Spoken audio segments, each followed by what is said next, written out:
இந்த கேவி திரைப்படத்தின் அறிமுக விழா கிட்டத்தட்ட ஒரு மணி நேரமாக நடந்துகிட்டு இருக்கு.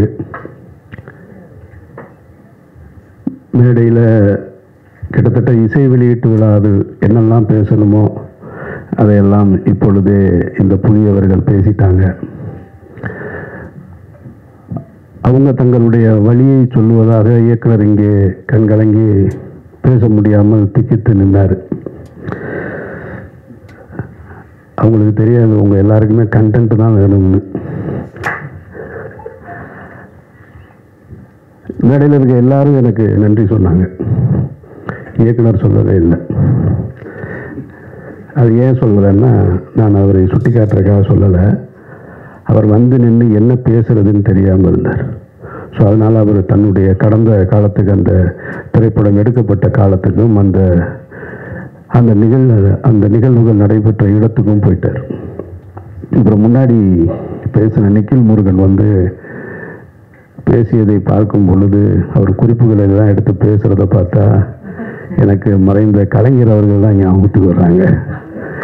அவர் ஒருத்தர் மட்டும்தான் எந்த விழாவாக இருந்தாலும், எந்த பேச்சாளர்கள் பேசிக்கிட்டு இருந்தாலும் பேசும்பொழுது ஒவ்வொரு பேச்சாளர்கள்ட்ட ஒரு குறிப்பு எடுத்துக்கிட்டு எல்லாருக்கும் பதில் சொல்லுவார். கலைஞருக்கு பிறகு இப்பொழுது நிக்கில் தான் நினைக்கிறேன். நான் அவ்வளவு தெளிவாக எப்படி இந்த வேலையை செஞ்சாப்லன்னு தெரில, நோட்ஸ் எடுத்துக்கிட்டே இருந்திருக்காப்புல போல இருக்கு. அது ரொம்ப சந்தோஷம். கேவி இது ஒரு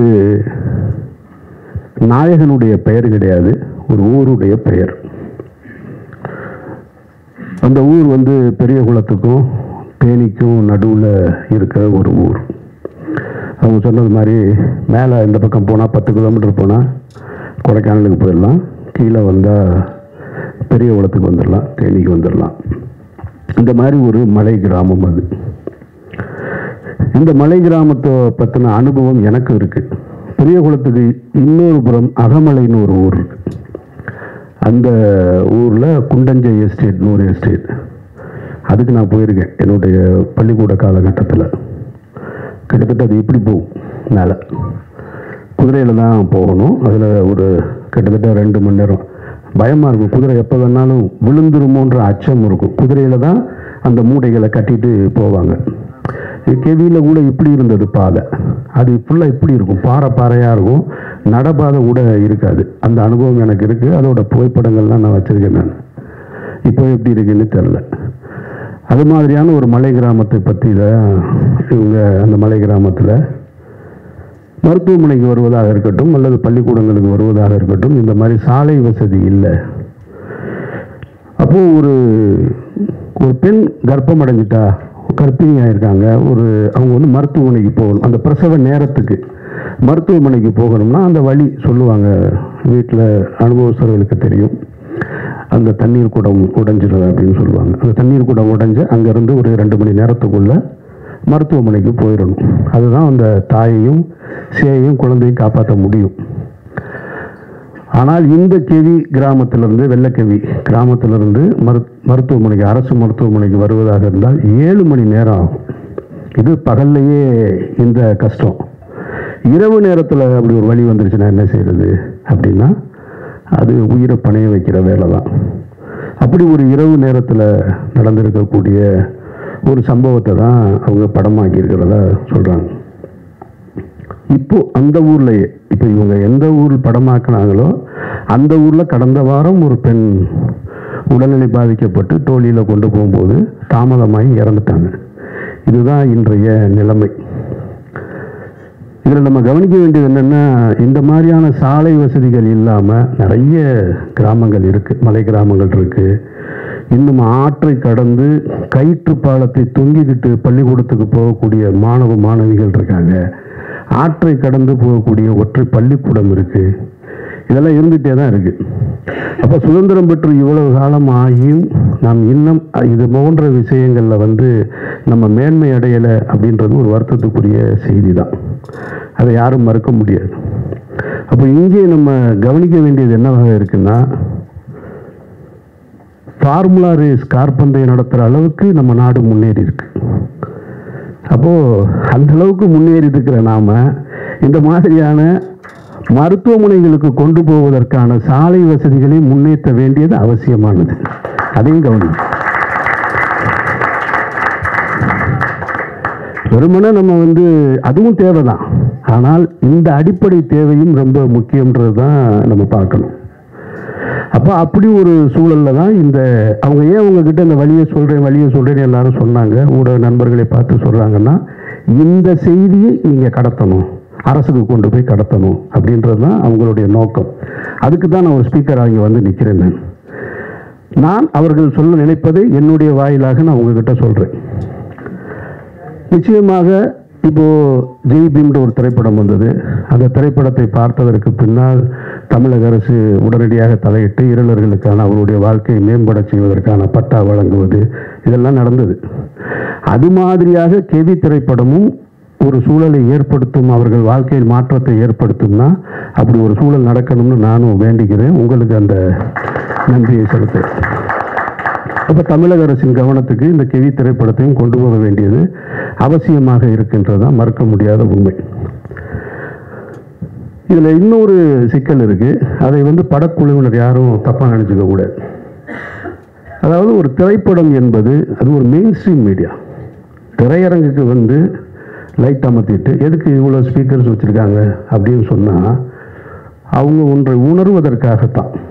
முன்ன மாதிரி இல்லை. இப்போல்லாம் 5.1 7.1 டால்பி ஸ்டீரியோ எல்லாம் வந்ததுக்கு பின்னாடியே அந்த திரைப்படம் இந்த தாக்கத்தை தனக்கு ஏற்படுத்தணும் அப்படின்றது. இப்போ நீங்கள் படப்பிடிப்பு தளத்தில் நான் கஷ்டப்பட்டேன், அங்கே ரொம்ப சிரமம் இருந்தது, நாங்கள் வேதனைகளை அனுபவித்தோம், கண்ணீரை அனுபவித்தோம் அப்படின்னு சொல்லுவதால் மட்டும் அது கடந்துராது ஆடியன்ஸுக்கு. அந்த திரைப்படம் அதை கடத்துதா, அது அந்த வேலையை செய்தான்றதான் ரொம்ப முக்கியமானது. ஏன்னா அதில் நீங்கள் ரொம்ப கவனமாக இருக்கணும். நீங்கள் ஒரு இண்டிபெண்டன்ட் ஃபிலிம் மேக்கர்ன்றீங்க, அப்புறம் எல்லாருமே நாங்கள் எல்லாமே புதியவர்களாக இருந்தோம்னு சொல்கிறீங்க. கேட்குறதுக்கு நல்லா இருக்குது, படம் பார்க்குறதுக்கு நல்லா இருக்கணும், அது ரொம்ப முக்கியம். ஏன்னா இந்த நாட்டில் வாச்சாத்தின்னு ஒரு நிகழ்வு உங்களுக்கு எல்லாருக்குமே தெரியும். 18 பெண்கள் பாலியல் வன்முணர்வு செய்யப்பட்ட ஒரு கொடுமை. அதுக்கு 30 ஆண்டு கால போராட்டத்துக்கு பின்னாடி இப்போ தான் தீர்ப்பு வந்தது, உங்கள் எல்லாருக்கும் தெரியும், பத்திரிகையாளர்களுக்கு. ஆனால் வாச்சாத்தி மையப்படுத்தி ஒரு திரைப்படம் வந்தது, பார்க்க முடியாது, ரொம்ப நேரமாக நம்ம போர் அடிக்கும். அந்த வழி நமக்கு உணரவே முடியாது. அப்போ மேக்கிங்கில் ஃபிலிம் மேக்கிங்கில் கொஞ்சம் அமெச்சூராக இருக்கும். அப்போ அது போன்று இருந்து விடக்கூடாதுன்றதுல ரொம்ப கவனமாக இருக்கணும். நீங்கள் இதை ஏன் நான் உங்ககிட்ட இந்த இடத்துல சொல்கிறேன்னா, திரையரங்குக்கு வந்ததுக்கப்புறம் நீங்கள் அதை பற்றி பேசி பிரயோஜனமே கிடையாது. உங்களுடைய திரைப்படத்தினுடைய ஒரு காட்சியை, ஒரு முன்னோட்டத்தை எனக்கு அனுப்பிச்சிருந்தீங்க. அதில் பார்த்து 2 தேவையில்லாத 2 ஷார்ட்ஸ் இருக்குது என்னுடைய பார்வையில். அது ஒரு ஹீரோவை முன்னிலைப்படுத்துவது போல். அது இந்த இடத்துக்கு கொண்டு சேர்க்காது. இவங்க அந்த மாதிரி நிறைய பார்த்துட்டாங்க. இவங்களுக்கு எல்லாம் தெரியும் யார் யாருக்கு என்ன ஷார்ட் வைப்பாங்கன்னு முன்னாடியே சொல்லிடுவாங்க, படம் பார்க்குறதுக்கு முன்னாடியே. அதனால் அதையெல்லாம் தவிர்த்துட்டு நீங்கள் படம் முடிகிறதுக்குள்ளே, படம் காப்பி ரெடியாக ரிலீஸ் பண்ணுறதுக்குள்ளே ஒரு தடவை இப்போ என்னை இந்த விழாவுக்கு அழைத்தது போல் உங்கள் பிஆர்ஓ மூலமாக இன்னும் சில நல்ல இயக்குநர்கள் இருக்காங்க, அவர்களை அழைச்சி படத்தை போட்டு காமிச்சு, சார் இதில் எந்தெந்த இடம் வீக்காக இருக்குது, இல்லை எதை எப்படியாவது என்ஹான்ஸ் பண்ண முடியுமா, தேவையில்லாத காட்சிகள் எது ரிப்பீட் மோடில் இருக்குது, இதையெல்லாம் பார்த்து கொண்டு போய் சேர்க்க வேண்டியது உங்கள் பொறுப்பு. அப்படி சேர்த்தீங்கன்னா தான் நீங்கள் பட்ட கஷ்டம் போய் சேரும். அதை நீங்கள் புரிஞ்சுக்கங்க, அதை தவறாக எடுத்துக்க வேணான்றது தான் என்னுடைய கருத்து. ஏன் அப்படி சொல்கிறேன்னா, சினிமா மெயின் ஸ்ட்ரீம் மீடியா தான் ரொம்ப முக்கியமானது. நீங்கள் எந்த வழியை சொல்லுவதாக இருந்தாலும், சமீபத்திய உதாரணங்களை நீங்கள் இப்போ சொல்லிக்கிட்டு இருந்தீங்க, வாழை சொன்னீங்க. வாழை மெயின் ஸ்ட்ரீம் சினிமாவுக்கு பக்கத்தில் இருக்குது, அதுதான் அதனுடைய வெற்றி. அதில் நீங்கள் புரிஞ்சுக்கணும். ஆனால் பக்கத்தில் இருக்கக்கூடிய கொட்டுக்காளின்ற திரைப்படம் அது ஃபெஸ்டிவல் சினிமா, அதை நல்லா புரிஞ்சுக்கணும். அது மெயின் ஸ்ட்ரீம் சினிமா கிடையாது. அதுக்காக அது நல்ல படம் இல்லைன்னு அர்த்தம் இல்லை. அது ஃபெஸ்டிவல் மோடுக்காக தயாரிக்கப்பட்ட ஒரு படம். அப்போ ஃபெஸ்டிவல் மோடுக்காக தயாரிக்கப்பட்ட ஒரு திரைப்படத்தை, பல சர்வதேச விருதுகளை பெற்ற ஒரு திரைப்படத்தை இங்கே கொண்டு நீங்கள் சக மெயின் ஸ்ட்ரீம் மீடியாவோட போட்டி போட வைப்பது என்பதே அது ஒரு வன்முறை தான். அது எனக்கு ஏற்புடையதல்ல. அப்படி ஒரு படத்தை கொண்டு போட்டி போட வைக்கவே கூடாது. அது தேவையற்ற வேலை. சர்வதேச விருது வாங்கின ஒரு திரைப்படம் பாராட்டுக்களை பெற்ற ஒரு இயக்குனரை இங்கே ஒரு 150 ரூபா கொடுத்துட்டு வெளியில் வரும்போது ஒருத்தர் இப்போ தான் யூடியூப் நிறையா வந்துருச்சு இல்லையா, யூடியூப் வந்துட்ட காரணத்தினால என்ன பண்ணுறாங்கன்னா, நாங்கள் படமாக எடுத்து வச்சுருக்கோம், நம்ம அதை பார்க்குறோம். 2 நாளாக நான் பார்த்துட்ருக்கேன். அந்த டைரக்டரை பார்த்தா நான் வெட்டுவேன் அடிப்பேன் அப்படின்லாம் சொல்கிறேன். அவருக்கு யார் அந்த உரிமை கொடுத்தது? வெட்டுவேன் அடிப்பேன்னு சொல்கிறதுக்கான உரிமை யார் கொடுத்தா? படம் நல்லா இல்லைன்னு சொல்கிற, அது ஓகே, ஏன் நீ காசு கொடுத்து பார்த்ததுனால தான் அது கூட உனக்கு அந்த உரிமை, இல்லைன்னா அது கூட கிடையாது. அப்போது தேவையற்ற முறையில் என்னை பொறுத்த மட்டும் நான் கொட்டுக்காளி திரைப்படத்தை நான் எடுத்திருந்தேன், தயாரிச்சிருந்தேன் அப்படின்னா நான் தியேட்டருக்கே கொண்டு வந்திருக்க மாட்டேன். அதை வணிக நோக்கத்தில் கொண்டு வந்து திணிக்க வேண்டிய அவசியம் இல்லைன்னு நான் நினைக்கிறேன். அது அவசியமற்றது. அது சர்வதேச திரைப்பட விருதுகளை பெற்றிருக்கு. அந்த கண்ணியத்தை அப்படியே கொடுத்துருக்கணும். அதனுடைய தயாரிப்பாளர் ஒரு பிரபல நடிகராக இருக்கிறாரு. அவர் நிச்சயமாக அவருடைய இன்ஃப்ளூயன்ஸை வச்சு அவர் ஓடிடி தளத்துக்கு வித்திருந்திருக்காங்க. அதோட போட்ட முதலீடை எடுத்துட்டு பிரச்சனையை முடிச்சிருந்தா தேவைப்படுறவங்க அந்த படத்தை போய் ஓடிடியில் பார்த்துருப்பாங்க. இப்போ நீ கொண்டு போய் 1000 ரூபா பணத்தை கொடுத்துட்டு குடும்பத்தோட போய் எனக்கு பாட்டு இல்லை, ஓப்பனிங் சீன் இல்லை, மியூசிக் இல்லை, இன்ட்ரோல் பிளாக் சரியா இல்லை, எண்டு ப்ராப்பராக இல்லைன்னு சொல்ல வேண்டிய அவசியம் எங்கே ஏற்படுது? நான் பாக்கெட்லேருந்து காசு எடுத்து கொடுக்கும்போது வருது. அப்போ அது தேவையற்றது. அப்போ மெயின் ஸ்ட்ரீம் சினிமாவுக்கு என்ன சொல்லணும், ஃபெஸ்டிவலுக்கு என்ன சொல்லணுன்றது நம்ம தெரிஞ்சு வச்சுக்கணும்.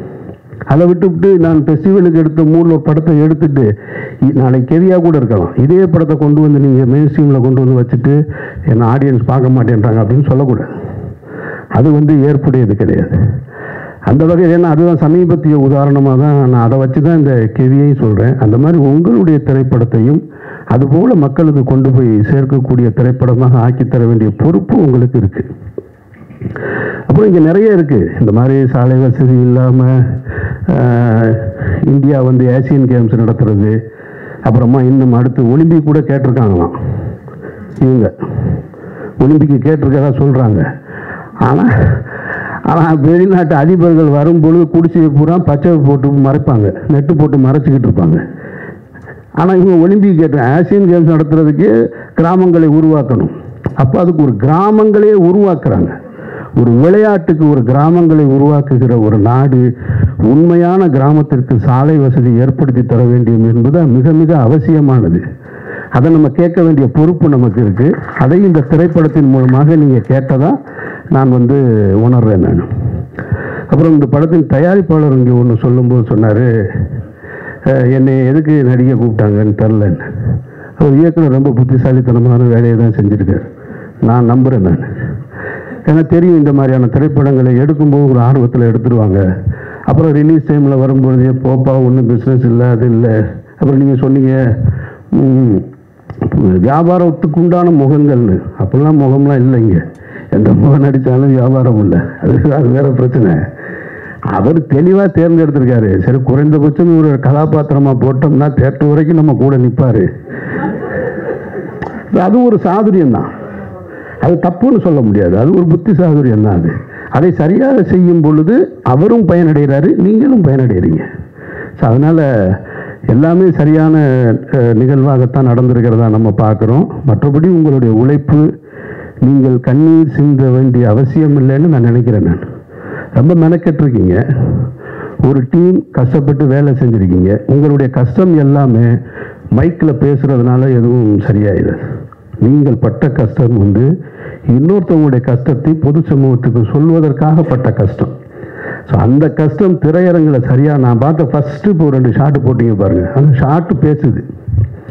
ஷாட்டு பேசுது அந்த ஊர் என்னன்னு அப்படின்றது. எனக்கு இப்போ பார்த்த உடனே என்ன தோணுது, இந்த கதையை எடுத்துகிட்டு நம்மள்கிட்ட வராமல் போயிட்டாங்களே, அவங்க எடுத்துகிட்டு வந்தால் எடுத்து கொடுத்துருப்போமே அப்படின்னு தான் தோணுது. நான் நகரத்தில் வளர்ந்தவன், நான் மதுரைன்ற நகரத்தில் வளர்ந்தவன். எனக்கு கிராமங்கள் தெரியும். ஆனால் கிராமத்தில் இருக்கக்கூடிய வழி என்னன்றது அதெல்லாம் அவ்வளவுலாம் நான் வளரலை. நான் ரொம்ப சின்ன வயசில் ரொம்ப ஜாலியாக சுற்றிக்கிட்டு இருந்த பையன். நான் காலேஜ் வர வரைக்கும் ரொம்ப ஜாலியாக இருந்தேன். நான் அதனால் நான் பார்த்த விஷயங்களே அங்கங்கே அந்த கிராமம் அது இதுன்னு எனக்கு இருக்கிற சினிமா அனுபவத்தை வைத்து, நான் பார்த்த சினிமா அனுபவத்தை வச்சு எனக்குன்னு ஒரு கதையை உருவாக்கி நான் திரைப்படம் எடுத்துகிட்ருக்கேன். இது நான் பார்க்கல. இந்த ஃபஸ்ட்டு ஷாட் பார்த்த உடனேயே ஆகா நம்ம பண்ணியிருக்கலாம் இந்த படம் அப்படின்னு தோணுச்சு. அப்போது நம்ம கடைசியாக வந்து சேர்க்கிறதை விட முதல்லையே நீங்கள் யாரையாவது சந்திச்சிருந்தா இன்னும் சரியாக கூட வந்திருக்கும்னு என்பது எதுவாக இருந்தாலும் நீங்கள் சரியாக பண்ணியிருக்கீங்கன்னு எனக்கு நம்பிக்கை இருக்குது. அந்த ஷாட்டு பார்க்கும்போது முழு படமும் அந்த உணர்வை எனக்கு கொடுத்துருச்சுன்னா நீங்கள் வெற்றி அடைஞ்சிட்டீங்கன்னு அர்த்தம். உங்களுடைய வெற்றி என்பது அரசின் காதுகளுக்கு போய் கேட்கும். எப்படி ஜெய்பீம் திரைப்படத்தை வந்து இந்த மாநிலத்தின் முதல்வர் பார்த்தாங்களோ அதுபோல் உங்களது இந்த திரைப்படத்தையும் படம் நல்லா இருந்துச்சுன்னா பத்திரிகையாளர்கள்ட்ட உங்கள்கிட்ட அன்பாக கேட்டுக்கிறேன், இந்த படம் என்னைக்கு ரிலீஸ் ஆகுதோ காப்பி ரெடி ஆகுதோ அதை பார்த்துட்டு உங்களுடைய விமர்சனங்களில் இந்த திரைப்படத்தை தமிழகத்தின் முதல்வர் பார்க்க வேண்டும்னு கடைசி வரியாக கோடிட்டு எழுதுங்க. இது வரைக்கும் நீங்கள் செஞ்சிருக்க மாட்டீங்க, முதல் முறையாக செஞ்சு பாருங்கள். அதற்கு தகுதியாக இந்த படம் இருக்குமானால் சொல்லுங்கள். ஒருவேளை கொஞ்சம் ஒன்று ரெண்டு சின்ன சின்ன குறைகள் இருந்தால் கூட மன்னிச்சு விட்டுருங்க, புது டீம் தானே, அதனால் மன்னிச்சு விட்டுட்டு இந்த செய்தியை கொண்டு போய் அரசின் கவனத்துக்கு சேருங்க. ஒருவேளை தமிழக முதல்வரோ இன்றைக்கு இருக்கக்கூடிய அமைச்சர்களோ இந்த படத்தை பார்த்துட்டு அந்த சாலை வசதியை ஏற்படுத்தி கொடுத்தாங்கன்னா அந்த மாற்றம் உங்களால் நிகழ்ந்தது வல்ல இறைவனால் நிகழ்ந்ததுன்னு நானும் நம்பிக்கையோடு காத்திருக்கிறேன். இந்த விழாவுக்கு அழைத்ததற்கு நீங்கள் எல்லாரும் வந்து நின்று இந்த படத்தை பற்றி மக்களிடத்தில் கொண்டு போய் சேர்க்கிறதுக்கு என்னுடைய நெஞ்சார்ந்த நன்றி.